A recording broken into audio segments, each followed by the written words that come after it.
विशेष episode में ये विशेष episode जो होली विशेषांक है इसको लेकर आपके सामने प्रस्तुत हुआ हूं और इसमें बात करेंगे माता लक्ष्मी की होली पर हम लोग कौन सा ऐसा महा उपाय करें कि हमारे जो धन के द्वार है वो खुल जाए, हम लोगों को कर्ज से मुक्ति मिल जाए। होली पर विशेषता धन के मार्ग कैसे खुलें इसके विषय में वार्तालाप करते हैं।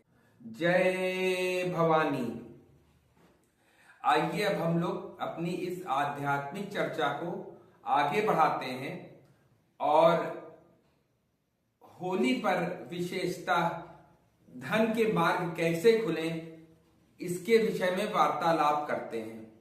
लेकिन सबसे पहले आप लोगों से हाथ जोड़कर निवेदन है कि कृपा करके इस चैनल को लाइक सब्सक्राइब व शेयर कर दें, क्योंकि आप लोग चैनल तो बहुत देख रहे हैं लेकिन लाइक सब्सक्राइब व शेयर नहीं कर रहे हैं।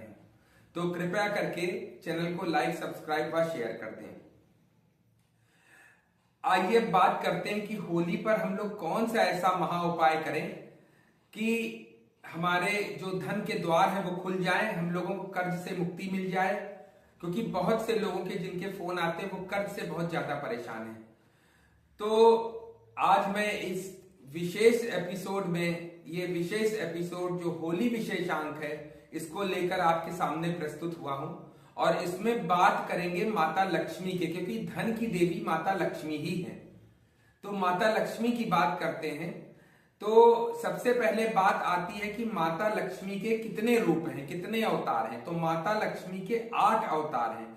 अब इसमें आगे ये बात आती है कि हम लोगों को किस किस विषय के लिए, किस किस वस्तु के लिए हमको माता लक्ष्मी के किन किन अवतारों की पूजा उपासना अनुष्ठान संकल्प करना चाहिए।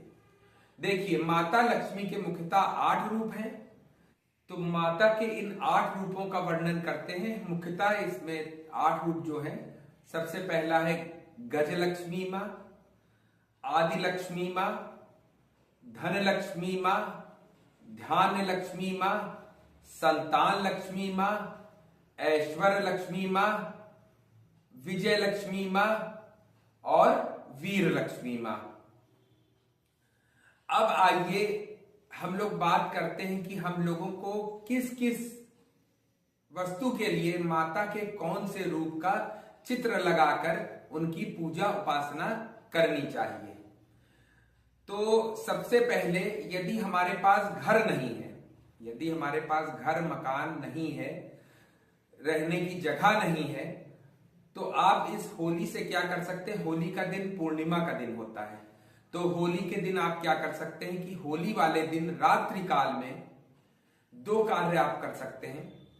पहला कार्य तो आपको ये करना है कि सबसे पहले माता की पीतल की मूर्त छोटी सी एक अंगूठे के बराबर आप ले आइए और रात्रि को लगभग 9 या 10 बजे के आसपास संकल्प ले लें और माता को, यदि आपके पास भवन नहीं है तो माता को गजलक्ष्मी स्वरूप मान के कनकधारा मंत्र का 108 बार जप करते हुए सामग्री आप नोट करें।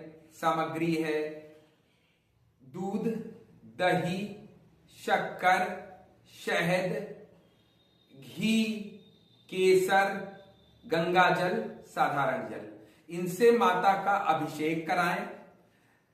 अभिषेक करने के बाद, और ये जो अभिषेक होगा ये आप हो सके तो चंद्रमा की रोशनी में करें।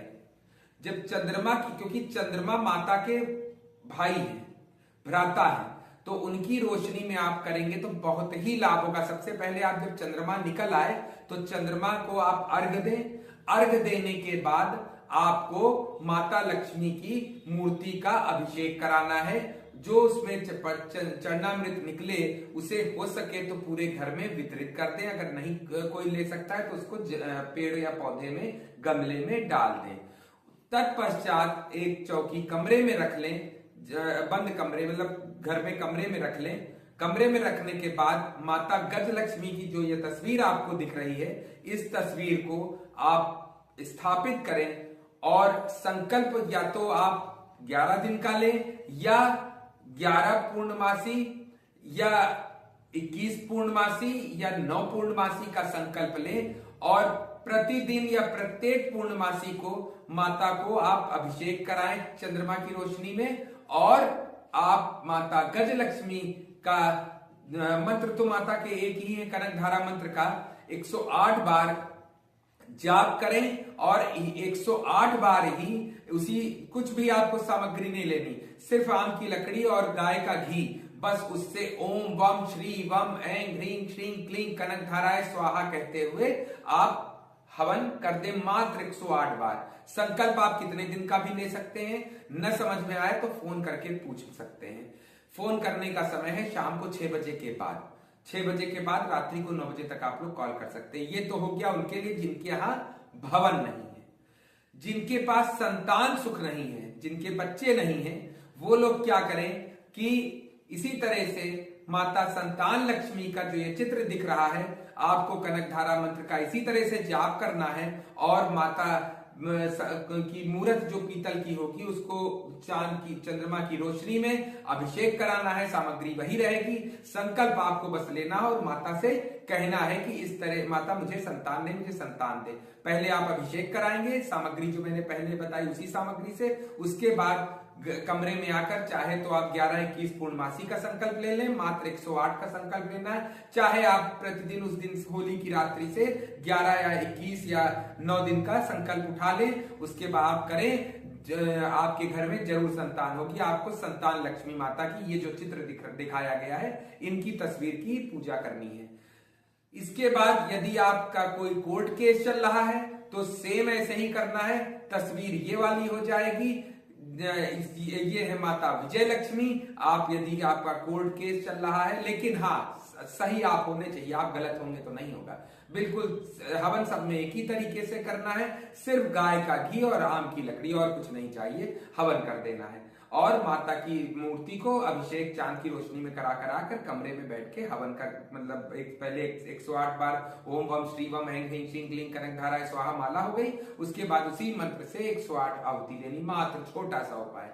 इसी तरह से किसी के पास धन नहीं है, धन की समस्या है या कर्ज की समस्या है, तो वो भी इसी तरह से माता लक्ष्मी को अभिषेक कराए, और जो ये चित्र दिखाया जा रहा है, इन्हीं माता के चित्र के आगे आप ओम वम श्री वम ऐं ह्रीं श्रीं क्लीं कनकधारा मंत्र का जाप करते हुए आप माता का हवन कर दें। देखिए, आप संकल्प आपको लेना है, जितनी आपकी भक्ति होगी उतना कार्य होगा। उसी तरह से यदि आप आध्यात्मिक दृष्टिकोण से उन्नति चाहते हैं तो आपको माता धान्य लक्ष्मी की उपासना करनी चाहिए। जैसा मैंने बताया ऐसे ही आपको करना है। आपको यदि किसी कार्य में विजय प्राप्त करनी है, किसी से स्पर्धा में आगे निकलना है, तो इसी तरह से माता वीर लक्ष्मी की जो ये चित्र दिखाया जा रहा है, माता वीर लक्ष्मी की आप उपासना करें, आपका कल्याण होगा। जिस तरह से मैंने बताया है इस तरह से यदि आप कर लेंगे, छोटा सा उपाय होली की रात्रि से शुरू कर सकते हैं आप, और देखिए आपको कितना ही लाभ होगा। माता के हर स्वरूप में लक्ष्मी का वास है, हर चीज लक्ष्मी से चलायमान है। इसीलिए मैं आपसे विनती करता हूं कि माता के लक्ष्मी स्वरूप की जो मैंने स्वरूप बताए हैं, मैं मंत्र भी डिस्क्रिप्शन में डाल दूंगा, उनकी उपासना होली की रात्रि से प्रारंभ कर दें। चाहे तो 1 वर्ष का संकल्प ले लें, लेकिन हाँ आपको इसमें थोड़ा सा संयम रखना पड़ेगा, ब्रह्मचर्य का पालन करना पड़ेगा। अगर आप मांस मदिरा खाते हैं तो आप ये समझ लीजिए कि ये उपाय कोई काम नहीं, कोई भी उपाय नहीं है, ये पूजा है। यदि आप ये पूजा कर रहे हैं तो आपको ये पूजा फलित नहीं होगी। यदि आपके घर में अंडे से लेकर मदिरा या मांस का सेवन होता है, या आपके घर में कोई करता है, घर से बाहर जाकर कोई करता है, तो भाई आप उसके स्वयं जिम्मेदार हैं। मुझे आप दोष न देना कि आपका काम नहीं बन रहा, बाकी आपकी इच्छा, आप स्वयं समझदार हैं। माता आपका भला करें। अगर आपको चैनल अच्छा लगे तो लाइक, सब्सक्राइब और शेयर करें, ना अच्छा लगे तो स्किप कर दें। बोलिए जय भवानी।